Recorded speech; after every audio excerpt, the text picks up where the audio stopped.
Andrew, thank you very much for your time. Is it overstating it to say that this spells the end of democracy or whatever was democracy in Hong Kong now?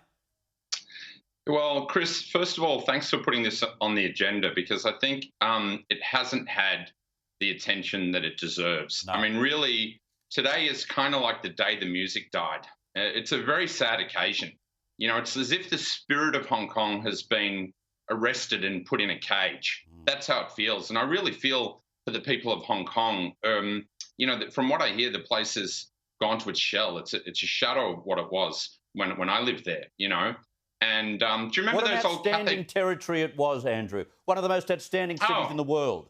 You know, when I first arrived there as a tourist in the 80s, I fell in love with the place. And then, you know, I moved from Beijing to Hong Kong in 95. And then I was transferred to the UK in 97, just before the handover. So I got to see that handover through those three different perspectives, if you like. But if we cast our minds back, Chris, do you remember those Cathay Pacific ads with the old English gentleman that would say, you know, some say it's like a cross between Shanghai and New York, you know? It had that magic feel about it. But Deng said to Thatcher back in 82, horses will still run, stocks will still sizzle, and dancers will still dance. So there was a recognition of the fact that this was a unique place in the world, kind of world heritage, if you like, and that China promised to preserve that system and that uniqueness of the culture. And of course, they've gone back on that deal. Now, tell me, what does it even mean to say that only patriots can be candidates in an election? Yeah, well, it's a Clayton's election, isn't it?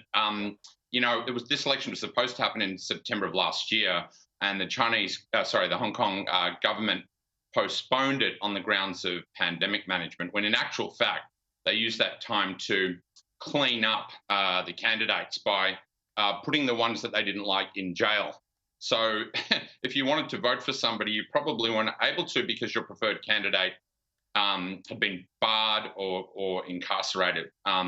So yeah, it's a manufactured result. And John Lee, who's the 2IC under Carrie Lam in Hong Kong, said that he hoped that the silent majority would speak on election day. Well, they did, just not in the way he would have liked. No, the silent majority came out on the streets and showed the world what they really thought a couple of years ago. Where's the backlash from the rest of the world? I know that there's ridicule from the Five Eyes Alliance, but the rest of the world has gone quiet. I know we've got a few other things on our plate right now.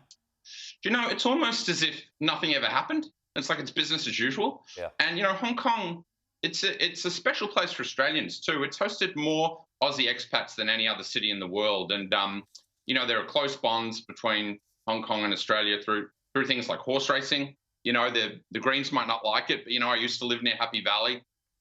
They took an enormous interest every year in the Melbourne Cup. And funnily enough, the Hong Kong Jockey Club set up a venue in Beijing. So, but it's as if, you know, the world just bats an eyelid and China continues doing this sort of stuff and nothing happens. It's good to see the Five Eyes showing some solidarity. You know, a year ago, it looked like New Zealand was wavering a little bit. The new foreign minister was probably finding her feet. And I think something's happened with our cousins across the Tasman. They seem to have realised that, you know, what China's doing in the Pacific, and they don't want to be isolated and alone, and they seem to come back in the fold, which I think is great. Yeah, they were selling out there for a while, but they've understood the power of getting in an alliance that will actually come to your aid. Absolutely. And I think we speak with one voice. And, you know, people often talk about democracy versus authoritarian systems, but that's not the only part of it. There's also the rule of law. And we in Australia and Hong Kong are beneficiaries of inheriting the British legal system. And that's the guarantee or the framework or the insurance, if you like, for investors and people to do business. And it's not just the fact that the Hong Kong people have not been allowed to choose their own administrators and leaders, but the legal system is being gradually eroded. There's a case of Samuel Bickett, a young American lawyer who intervened when an adult was beating up a child on the MRT. Turned out that guy was a policeman in plain clothes. And he was the one prosecuted and put in jail.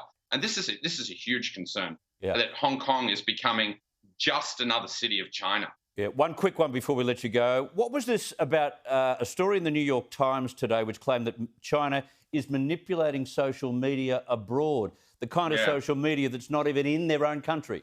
Exactly right. Well, kudos to Paul Mazur and others who have done the research into this, but it shouldn't really be a secret because anyone that's heavily involved in this space on Twitter knows the amount of bots, knows the amount of so-called Wu Mao, the people that are paid by the Chinese government to spread disinformation, spread propaganda, come after critics who, accuse them of being racist and all this sort of thing. But this is happening on an industrial scale. It's important to know. But what I don't understand is why, when all the Western apps are banned in China, we allow this to happen. Yeah. We don't have to. We must insist on reciprocity, I believe. Too right. We're standing up to them in some ways. We can do a whole heap more. Andrew Phelan, great to hear your analysis and all the very best for Christmas, mate. All the best. You too, mate. Thanks a lot. See ya. Thank you.